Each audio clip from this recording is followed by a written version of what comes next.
Hi Longreach. Today we're going to look at how to use some of the advanced search features in the Student Resources and Context Database. Today I'm using SRIC because it covers a lot of different subject areas and it's a good place to start when starting out in the research process. Normally when I go to this database, I would put my search term in this bar right here, but I'm going to click Advanced to help me narrow down my ideas a little bit. So I already have my search term started here. And I know video games is a really broad term, so I want to try and narrow it down. And I'm going to do that using these drop-down menus. If I was to click AND, it means that I will get search results that have both search terms. If I pick OR, it could have one or the other, maybe both, maybe not. If I pick NOT, it means I will not see this second search term anywhere. This could mean that it will exclude quotes said by somebody else, or other small features of text. So you want to be really careful when picking NOT. Also in these advanced search features, there's more options. So you could pick full text documents. Or if your teacher says that you need to have a peer-reviewed article, you could click this. You can narrow down by publication date. Maybe you only want information from the past year or so.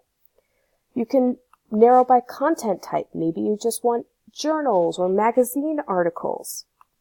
And last, you can sort by content type. This refers to the readability of the text. So basic is the least sophisticated and advanced is the most sophisticated.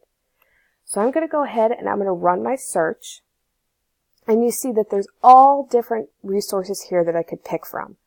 But I'm going to pick this first article so I can show you some of the different features within here. Once you're in the article, there's a whole lot you can do. You can listen to it as it's narrated, and each word will highlight as it is said. You can also translate the article into a different language. Now, no, this is a machine translation, so it may not be completely accurate, but it's still useful.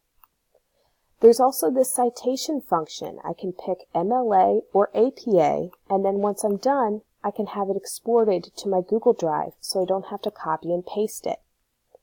The coolest thing, I think, is that you can highlight within the article in a bunch of different colors and then leave yourself notes.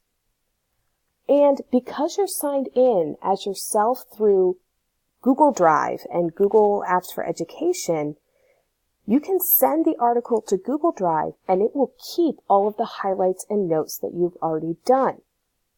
Student Resources and Context has so many features that you can use to help you find the information you want.